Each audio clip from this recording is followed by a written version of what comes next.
Okay, sweetie, 3 more jumps and then we're gonna leave. Oh, now it's the last one. I don't want to do it. I need more than just one more. You have 2 choices here and they're both gonna be right for different kinds of kids, situations, and parents. Those 2 choices and how to decide which is for you are this. So 1, you could say, you know what? I changed my mind. Today we can do 4 more jumps. Hey, ready, go. Or you could say, oh, I know. You want to do 17 more jumps.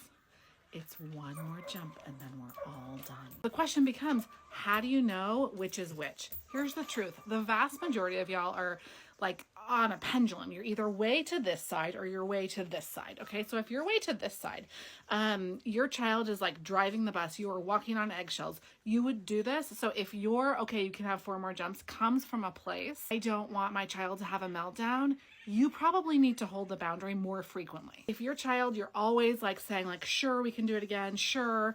Like, la, la, la. Yes, I'll do this because you want it. That kind of stuff.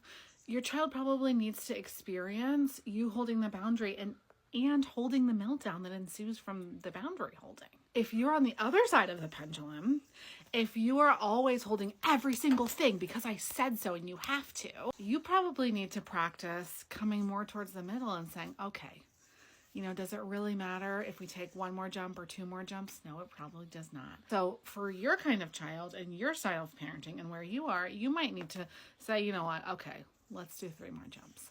Identifying where you are there is painful, okay? It's hard to like look ourselves in the eye and say, you know what, I'm not holding any boundaries and I need to start holding them. And it's hard to say, you know what, I'm being so firm that my boundaries are turning into like sharp pieces of glass and everyone's getting cut. You want to be like more in the medium of that pendulum. You have to know where you start. Are you always letting your child call all the shots or are you never letting your child call all the shots? Notice that like never always thing. That's what you want to get away from. We want to get more into like sometimes. If you're starting from I always let my child call the shots, then you need to practice holding it. You need to know that like you have what it takes to hold the meltdown. So let me show you what that would look like. No, I need 7 more jumps. Oh, you want 7 more jumps. It's 1 more jump. Here, I'll help you. You can offer your hand. You can help him off. You could count down. You could say, oh, you want 7 more jumps. We got 1 more. Here we go. 3, 2, 1. Now it's time for you to jump. Here we go. Help him jump. No, I wanted more. It's not enough. Here we go. Jumping's done. Now, this is the part where you get to hold it. So know that it's okay. Do not run away from this meltdown. Stop walking on eggshells. Crack the eggshells. Okay, they're cracked. They're pulverized. Now move this kiddo through. If you need to sit down with them and say, oh, wait, that's okay. If you need to say, I'm here when you're ready, that's okay. Don't let them jump again, though. The jumping's done. You just did it. You said jumping is over. Okay, now you hold it. And the first time you do this, especially if you're way over on the side of the pendulum where you never, ever hold it in order to avoid the meltdown, there's going to be a meltdown because your kiddo has learned that. So expect that and know that it's okay. If you're on the other side where you're always holding everything because I said so and you have this belief that like, I have to do this so that my child respects authority, then I want you too to soften and I want you to do this. No, I want 7 more jumps. You know what? I think today's a day where we can do a couple extra jumps. You want to do 3 extras or 4 extras? You can even say, hey, you know what? I changed my mind. Let's do 7 jumps. Let's see how fast we can do them. Are you ready? Are you steady? Go!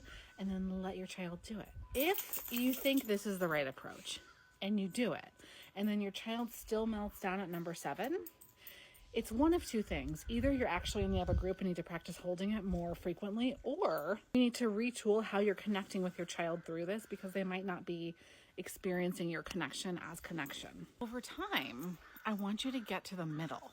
So sometimes you're holding it and sometimes you're not. So you're neither at this extreme of the pendulum, oh my God, I do everything my child wants all the time, and nor are you at the other extreme of the pendulum, which is like, I hold every single thing so firmly and I never change my mind. Be in the middle.